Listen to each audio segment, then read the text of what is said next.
honor to be with Hitendra Pattel. He's very well known around the world. Developing and talking and giving lectures about market and innovation ecosystems. And today we would like you to enlighten us with your knowledge regarding if we talk about living labs. What should you advise us to apply here in Brazil to really be able to grow in terms of market and innovation? Karina, that's probably the most important question that all people who are working on innovation districts should be working on. The hardware has been built. The buildings are there. They've got administrators, they put some governance, all that is there. But the results are not there. And to get the results, you need to increase the capacity of people to do more. So capacity can come from teaching people how to do what they need to do, or by them doing real projects. A living lab is where you do real projects which give real results. And in the process, you learn about mistakes of what not to do, but you also learn about what to do, and therefore that becomes a best practice.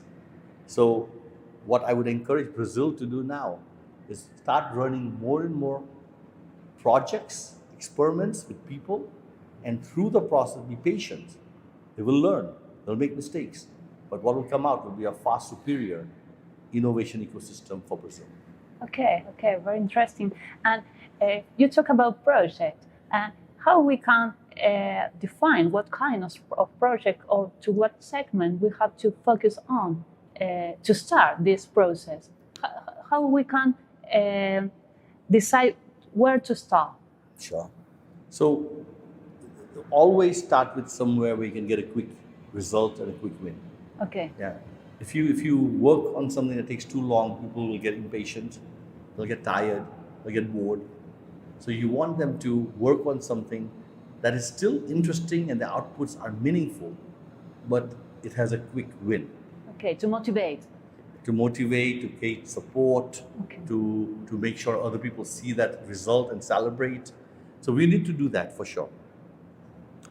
The other part of the project that you choose is we got to take advantage of what's here in Brazil. Mm-hmm. We can't just say, oh, everybody's doing nanotech, everybody's doing AI, everybody's doing robotics.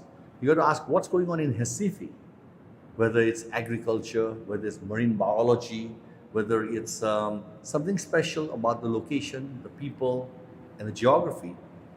And with that, what's next?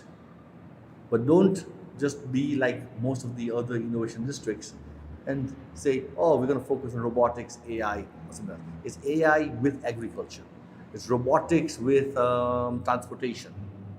Choose something that is special for you so that you can be the best in the world for doing it. Okay, perfect. I have another question here.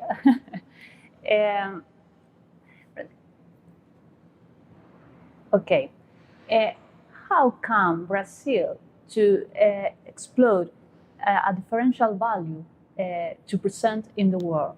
So how Brazil can find this value, this differential value to have a quality to compete in the market, in a global market?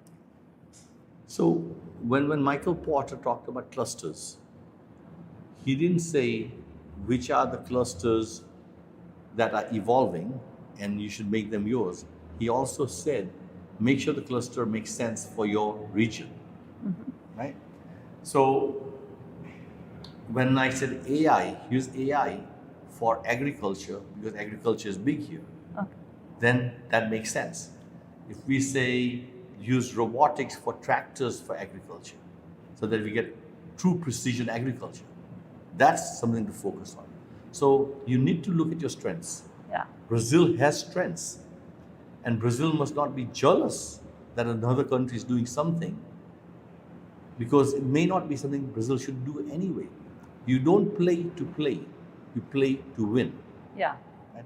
And if you want to win, you must focus on your strengths. Brazil has strengths in terms of, if you go to the entertainment industry and the people are fun. The novellas are popular. Brazil could become the capital of the world of novellas and entertainment and cartoons. Brazil could be the leader of the world in food. The food here is fantastic. And you can see gastronomy evolve itself into something becoming bigger.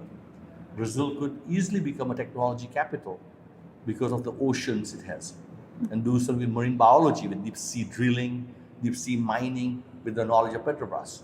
But use your strengths, Perfect. and then you'll do well. Perfect. So even when we are talking about market and global market, the differential value is inside. Our strength is inside us. You can try to compete with Silicon Valley, but Silicon Valley is leveraging its strengths. Yeah. You are fighting against somebody who's already strong. Yeah. Doesn't make sense. Right? Perfect. Yeah. So build your capacity in Brazil of people who think big and bold. Make sure they focus on things which are new and different, which are great for Brazil.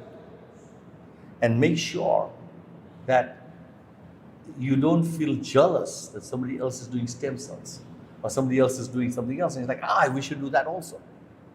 Maybe you shouldn't. It's okay to say no. Yeah. Perfect. Brazil is in a good situation. It just needs to choose wisely and execute. Okay, perfect. The great sentence is to close the interview. Thank you very much, Hitendra. Thank you, Karim. Thank you very much.